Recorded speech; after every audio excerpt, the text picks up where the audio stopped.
কেউ তোমাকে নাড়িয়ে দিতে পারবে না যদি তোমার ভেতরের আধার বা ভিত্তি নড়া বন্ধ হয়ে যায়। আর এটাই সেই কথা যা বেশিরভাগ মানুষ সারা জীবন বুঝতেই পারে না। ভাবো এমন এক মহিলার কথা যে ভিড়ার মধ্যে সবচেয়ে বেশি শোরগোল করে না, যে প্রতিটি কথায় প্রতিক্রিয়া দেয় না, যে বারবার নিজেকে প্রমাণ করতে দৌড়ায় না, কিন্তু তবুও তার চারপাশের মানুষ তাকে হালকাভাবে নিতে ভয় পায়। কারণ তার কণ্ঠস্বর নয়, তার চিৎকার নয়, তার রাগ নয়, বরং তার স্থিরতা। এই গল্প কোনো দেবীর নয়, কোনো সুপার ওম্যানের নয়। এটি এক সাধারণ মহিলার গল্প যে ভেতর থেকে মজবুত হতে শেখে। এতটাই মজবুত যে কেউ তাকে নাড়িয়ে দিতে পারে না, কেউ তাকে দমাতে পারে না, এবং সবচেয়ে বড় কথা, কেউ তাকে নিজের থেকে দূরে সরিয়ে দিতে পারে না। একটি মেয়ে ছিল, একেবারে সাধারণ, খুব বেশি কথা বলাও নয়, আবার খুব বেশি চুপচাপও নয়। কিন্তু একটা ব্যাপার ছিল, সে প্রতিটি কথা হৃদয়ে গেঁথে নিত। কেউ কিছু বললে সারা রাত ধরে ভাবত, কেউ অবহেলা করলে নিজের যোগ্যতার উপর প্রশ্ন তুলতে শুরু করত। সম্পর্কের মধ্যে সে পুরোপুরি মিশে যেত, এবং যখন সেগুলো ভেঙে যেত তখন নিজেকেই দোষ দিত। মানুষ তাকে ভালো বলতো, বুদ্ধিমান বলতো, কিন্তু ভেতর ভেতর সে প্রতিদিন একটু একটু করে দুর্বল হয়ে যাচ্ছিল। বাইরে থেকে সে হাসত, ভেতর থেকে অনবরত নিজেকে গুছিয়ে নেওয়ার চেষ্টা করত। এই গল্প হয়তো তোমারও, অথবা তোমার চারপাশের কোনো মহিলার। কারণ এটি কোনো দুর্বলতা নয়, এটি একটি শেখা অভ্যাস। একদিন এমন কিছু ঘটল যা খুব বড় কিছু ছিল না, কিন্তু তার ভেতরে কিছু একটা বদলে গেল। কেউ তার পরিশ্রমকে উপেক্ষা করল, না কোনো গালি, না কোনো অপমান, শুধু নিস্তব্ধতা। আর সেই নিস্তব্ধতা তাকে প্রথমবার এটা ভাবতে বাধ্য করল যে প্রতিবার কি দুঃখী হওয়া জরুরি? প্রতিবার কি বোঝানো জরুরি? প্রতিবার কি নিজেকে প্রমাণ করা জরুরি? সেদিন সে কান্না বেছে নেয়নি, না কোনো অভিযোগ করেছে। সে শুধু দেখল, শুনল এবং মনে রাখল। আর এখান থেকেই তার আসল যাত্রা শুরু হলো।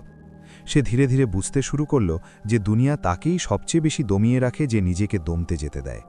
মানুষ ততটাই এগিয়ে আসে যতটা জায়গা তুমি ছেড়ে দাও। আর এটি কোনো রাগের বিষয় ছিল না, এটি ছিল এক শান্ত উপলব্ধি। সে দেখল যে মহিলারা সবচেয়ে বেশি চিৎকার করে তারাই সবচেয়ে বেশি ক্লান্ত হয়ে যায়, আর যে মহিলারা সবচেয়ে বেশি সহ্য করে তারাই সবচেয়ে বেশি ভেঙে যায়। কিন্তু যে মহিলা নিজেকে বুঝে নেয় সেই অটল হয়ে যায়। সে নিজের জন্য একটি ছোট নিয়ম বানালো। প্রতিটি কথার উত্তর দেওয়া জরুরি নয়, প্রতিটি আবেগ দেখানো জরুরি নয়, প্রতিটি সম্পর্কে নিজেকে বিলীন করে দেওয়া জরুরি নয়। এই নিয়ম বাইরে থেকে খুব সাধারণ মনে হলেও ভেতর থেকে এটি ছিল বৈপ্লবিক। প্রথমবার সে কোনো বিষয়ে প্রতিক্রিয়া দিল না। ভেতরে অনেক কিছু নড়বড়ে ছিল, হৃৎস্পন্দন ছিল দ্রুত, কিন্তু বাইরে সে শান্ত রইল। সেদিন সে বুঝতে পারল যে শক্তির মানে কঠোর হওয়া নয়, শক্তির মানে হলো নিজের ওপর নিয়ন্ত্রণ। ধীরে ধীরে মানুষ লক্ষ্য করতে শুরু করল যে সে বদলে যাচ্ছে। সে আগের মতো সহজে সহজলভ্য ছিল না, আগের মতো দ্রুত উত্তর দিত না, আগের মতো প্রতিটি কথায় সাফাই দিত না। আর এই বদল মানুষকে অস্বস্তিতে ফেলতে শুরু করল। কেউ বলল সে বদলে গেছে, কেউ বলল সে অহংকারী হয়ে গেছে, কেউ বলল সে এখন আর কারো পরোয়া করে না। কিন্তু আসল সত্য ছিল এই যে এখন সে নিজের পরোয়া করতে শুরু করেছে। একবার কেউ তাকে জানত, বুঝত, নিচু দেখানোর চেষ্টা করল। আগে হলে সে হয় চুপচাপ সহ্য করে নিত, অথবা পরে কাঁদত। এবার সে শুধু চোখের দিকে তাকালো এবং বলল, আমি বুঝেছি। না কোনো রাগ, না কোনো সাফাই, না কোনো দীর্ঘ কথা। আর সামনের জন প্রথমবার অস্বস্তিতে পড়ল। কারণ যখন তুমি কাউকে উস্কে দিতে চাও এবং তার থেকে কোনো প্রতিক্রিয়া পাও না, তখন আসলে উস্কানি দাতা নিজেই নগ্ন হয়ে পড়ে। সে এটাও শিখল যে আবেগীয় পরিমক্কতার মানে এই নয় যে তোমার কিছু অনুভূত হবে না। সে অনেক কিছু অনুভব করত। পার্থক্য শুধু এতটুকুই ছিল যে এখন আর সেই আবেগগুলো তার সিদ্ধান্ত নিত না। এখন সে দুঃখেও নিজেকে হারিয়ে ফেলত না, আবার খুশিতেও নিজেকে বিলিয়ে দিত না। সে প্রতিটি আবেগকে দেখত, বুঝত এবং তারপর ঠিক করত যে সেটিকে কতটুকু গুরুত্ব দিতে হবে। একটি সম্পর্কে সে প্রথমবার এটা করল যে যখন সামনের জন তাকে বারবার হালকাভাবে নিতে শুরু করল, তখন সে ঝগড়া করেনি, কান্না করেনি, হুমকি দেয়নি। সে শুধু নিজের উপস্থিতি কমিয়ে দিল, ধীরে ধীরে, কোনো ঘোষণা ছাড়াই।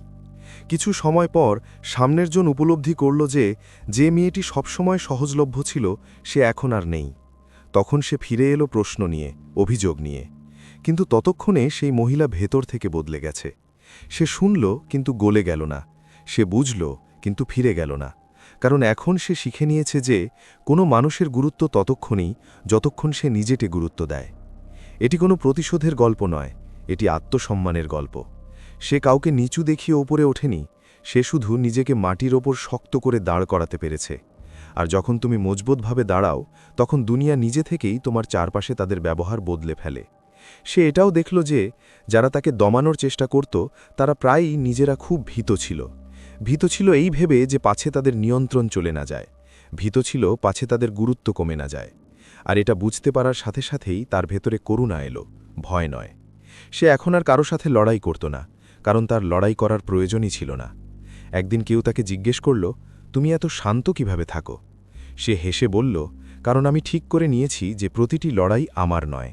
আর এই উত্তরটি তার পুরো যাত্রাকে সারসংক্ষেপ করে দেয়। সে শিখল যে সীমানা চিৎকার করে তৈরি করা যায় না, সীমানা তৈরি হয় আচরণ দিয়ে। যখন তুমি নিজেকে বারবার অবহেলিত হতে দাও, তখন মানুষ সেটাই করতে শিখে যায়। কিন্তু যখন তুমি প্রথমবার নিজের জন্য দাঁড়াও, কোনো শোরগোল ছাড়াই, তখন মানুষ অবাক হয়ে যায়। সেই মহিলা এখনও সেখানেই ছিল, সেই একই সংবেদনশীলতা, একই গভীরতা, একই বোঝাপড়া। কিন্তু এখন সে আর ছড়িয়ে ছিটিয়ে যেত না। এখন সে অন্যের কথায় নিজের মূল্য নির্ধারণ করত না। এখন সে জানত যে তার নিস্তব্ধতা দুর্বলতা নয়, তার শান্তি হল অস্ত্র। আর সবচেয়ে বড় কথা, সে এটা মেনে নিয়েছিল যে সবাই তাকে বুঝবে এটা জরুরি নয়, সবাই তার ওপর খুশি থাকবে এটা জরুরি নয়, প্রতিটি সম্পর্ককে বাঁচিয়ে রাখা হবে এটাও জরুরি নয়। জরুরি শুধু এটাই যে সে যেন নিজের সাথে সৎ থাকে। এটাই সেই জায়গা যেখানে একজন মহিলাকে কেউ নাড়িয়ে দিতে পারে না, যখন তার আত্মসম্মান তার আবেগের চেয়ে বড় হয়ে যায়, যখন তার আত্মনিয়ন্ত্রণ তার ভয়ের চেয়ে বড় হয়ে যায়, যখন তার শান্তি অন্যদের শোরগোলের চেয়ে বড় হয়ে যায়। আর এসব একদিনে হয় না, এটি ছোট ছোট সিদ্ধান্তের মাধ্যমে তৈরি হয়। প্রতিবার যখন তুমি নিজেকে বিসর্জন দেওয়ার বদলে নিজেকে বেছে নাও, প্রতিবার যখন তুমি প্রতিক্রিয়া দেওয়ার বদলে বোঝার সিদ্ধান্ত নাও, প্রতিবার যখন তুমি নিজেকে কম প্রমাণ করার বদলে চুপচাপ এগিয়ে যাও। সে এখন এটাও বুঝতে শুরু করেছিল যে দুনিয়াতে সবচেয়ে ক্লান্তিকর জিনিস হল অন্য কারোর জন্য নিজের সিদ্ধান্ত বদলে ফেলা। আগে সে প্রতিবার ভাবত, মানুষ কি বলবে, কেউ খারাপ না পায়, ভুল না বোঝে। কিন্তু এখন তার ভেতরে এক পরিষ্কার কণ্ঠস্বর তৈরি হতে শুরু করেছিল, যা বলতো, যদি কেউ তোমার সত্যিতে অস্বস্তি বোধ করে, তবে সেটি তোমার দায়িত্ব নয়। এই চিন্তা আসার সাথে সাথেই তার কাঁধ থেকে এক অদৃশ্য বোঝা নেমে গেল। সে হালকা অনুভব করতে লাগল, যেন বহু বছর ধরে কোনো ভারী ব্যাগ বয়ে বেড়াচ্ছিল এবং এখন সেটি নিচে নামিয়ে রেখেছে। তার দিনচর্যাতেও পরিবর্তন আসতে শুরু করল।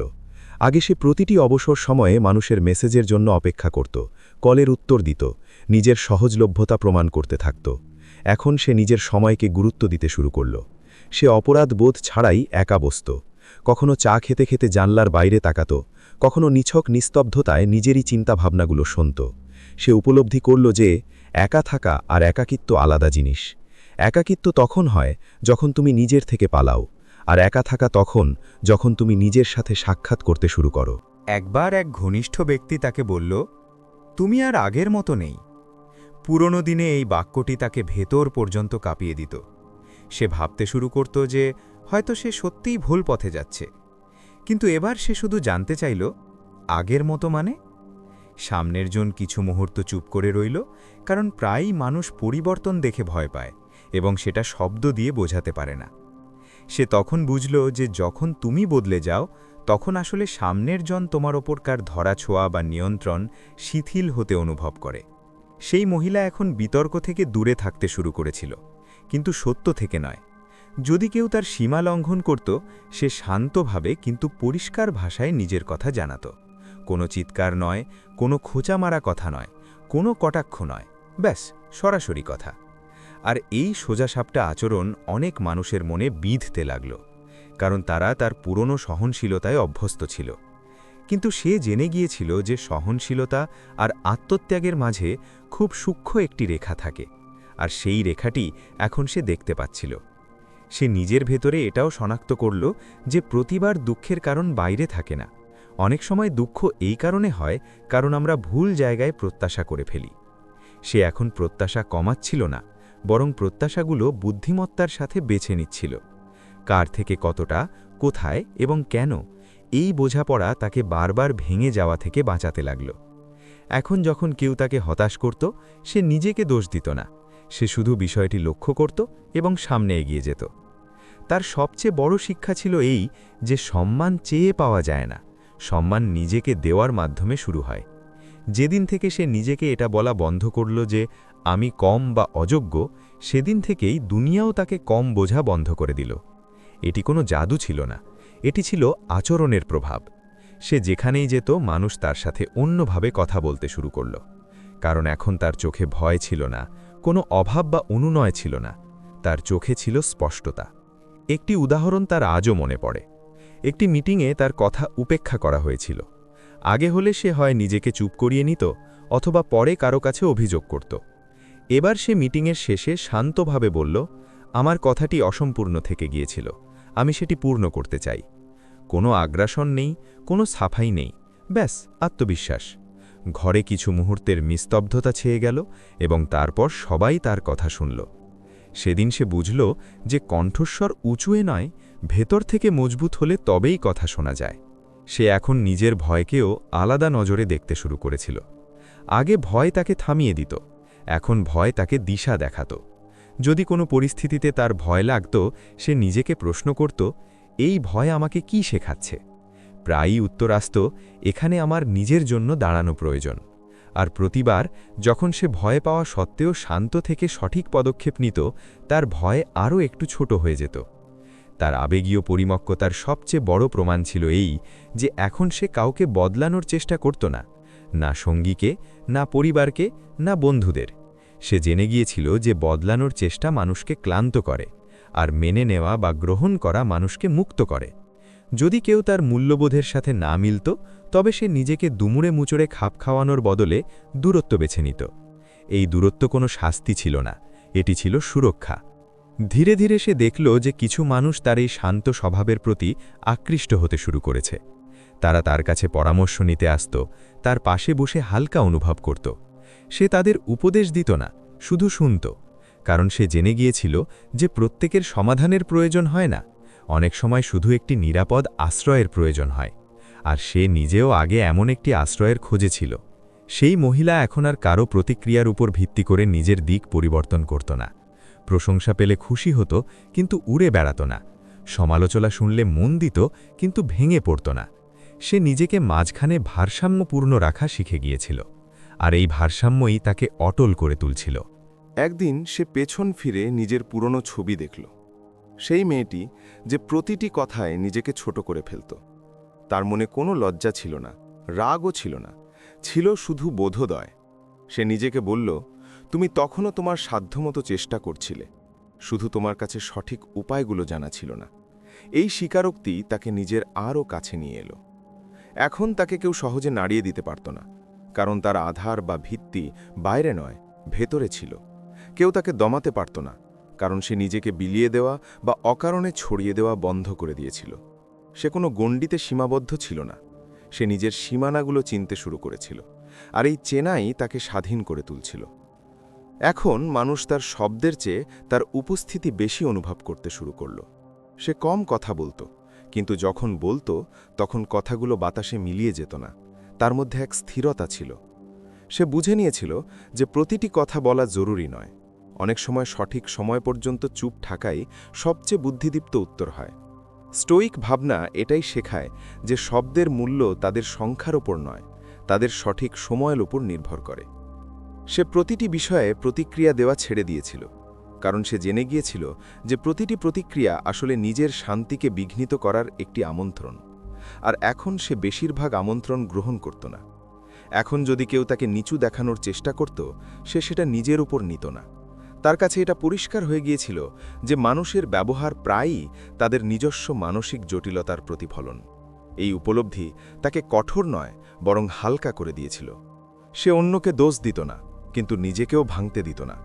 এটাই ছিল সেই ভারসাম্য যেখানে করুণাও ছিল, আবার আত্মসম্মানও ছিল, কারো সাথে লড়াই না করেই। ধীরে ধীরে তার সবচেয়ে বড় শক্তি হয়ে উঠল তার ধারাবাহিকতা বা কনসিস্টেন্সি। সে প্রতিদিন প্রায় একই রকম থাকত, না খুব বেশি উত্তেজিত, না খুব বেশি বিচলিত। মানুষ বুঝতে পারত না তাকে কিভাবে খুশি করবে বা কিভাবে বিরক্ত করবে, কারণ চরম মাত্রায় প্রতিক্রিয়া দেওয়া এখন আর তার অভ্যাস ছিল না। আর এই মানসিক স্থিরতাই তাকে আলাদা করে তুলছিল। স্টোয়িক জীবনে এই স্থিরতাই হল আসল শক্তি। সে এখন আর দ্রুত সিদ্ধান্ত নিত না, কিন্তু যখন নিত তাতে স্থায়িত্ব থাকত। সে বুঝেছিল যে তাড়াহুড়ো প্রায়ই পরে অনুশোচনায় পরিণত হয়, তাই সে থামত, ভাবত এবং তারপর এগিয়ে যেত। এই ছোট্ট বিরতিটুকুই তাকে বাকিদের থেকে আলাদা করে দিত। বাইরে থেকে তাকে শান্ত দেখাত, কিন্তু ভেতরে তার চিন্তা পরিষ্কার ও মজবুত হয়ে গিয়েছিল। সম্পর্কের ক্ষেত্রেও এখন আর কোনো মরিয়া ভাব ছিল না। সে মানুষকে কদর করত, কিন্তু তাদের আঁকড়ে ধরত না। সেই পার্থক্য বুঝে নিয়েছিল যে মায়া বা আসক্তি আর নির্ভরশীলতা এক জিনিস নয়। স্টোয়িক ভাবনায় অনাসক্তি মানে শীতল হয়ে যাওয়া নয়, বরং নিজেকে না হারিয়েই অন্যের সাথে যুক্ত হতে পারা। আর এই কারণেই সে এখন অনেক বেশি নির্ভয় অনুভব করত। যাকে হারানোর ভয় থাকে না, তাকে ভয় দেখিয়ে চালানো সহজ নয়। সে নিজের জীবনের দায়িত্ব পুরোপুরি গ্রহণ করে নিয়েছিল। সে প্রতিটি বিষয়ের জন্যে পরিস্থিতি বা মানুষকে দোষ দিত না। স্টোয়িক দর্শন একেই দায়িত্ব বলে। পরিস্থিতি যেমনই হোক, প্রতিক্রিয়া বেছে নেওয়ার ক্ষমতা তোমার হাতে থাকে, আর সে সেই ক্ষমতার ওপরেই কাজ করেছিল। সে পরিস্থিতি বদলাতে পারত না, কিন্তু নিজেকে সামলানো শিখে গিয়েছিল। তার জীবন এখন অনেক বেশি সহজ হয়ে গিয়েছিল। কম মানুষ, পরিষ্কার উদ্দেশ্য, সীমিত কথোপকথন। সে বুঝে নিয়েছিল যে প্রয়োজনের চেয়ে বেশি জটিলতা প্রায়ই বিভ্রান্তি তৈরি করে। স্টোয়িক জীবন লোক দেখানো চাকচিক্যে ভরা নয়, বরং অর্থে ভরপুর থাকে। আর তার জীবন এখন দেখতে শান্ত, কিন্তু ভেতর থেকে অর্থবহ হয়ে উঠেছিল। সে নিজের অতীতকেও আর বোঝার মতো বয়ে বেড়াত না। স্টোয়িক বিচারধারা শেখায় যে অতীত একজন শিক্ষক, কোনো শাস্তি নয়। সে শিখল, গ্রহণ করল এবং সামনে এগিয়ে গেল। অপরাধবোধ, অনুশোচনা এবং আত্মগ্লানিকে ধরে রাখা থেকে সে নিজেকে মুক্ত করে নিয়েছিল। কারণ যা ঘটে গেছে তাকে আঁকড়ে ধরে থাকলে বর্তমান দুর্বল হয়ে যায়। এখন তাকে কেউ সহজে নাড়িয়ে দিতে পারত না, কারণ সে নিজের প্রত্যাশার ওপর নিয়ন্ত্রণ শিখেছিল। কেউ তাকে দমাতে পারত না, কারণ সে নিজেকে ভেতর থেকে সোজা করে দাঁড় করা পেয়েছিল। এটাই হলো স্টোয়িক শক্তি। কোনো শোরগোল নেই, কোনো লোক দেখানো ব্যাপার নেই, কিন্তু অটল। যদি এই বোধ, এই স্থিরতা এবং এই নিস্তব্ধ শক্তি তোমার সঠিক মনে হয়, তবে স্টোয়িক বিচারধারা মোটিভেশন চ্যানেলের সাথে যুক্ত হতে পারো। এখানে কথা শোরগোলের নয়, এখানে কথা হলো উপলব্ধির।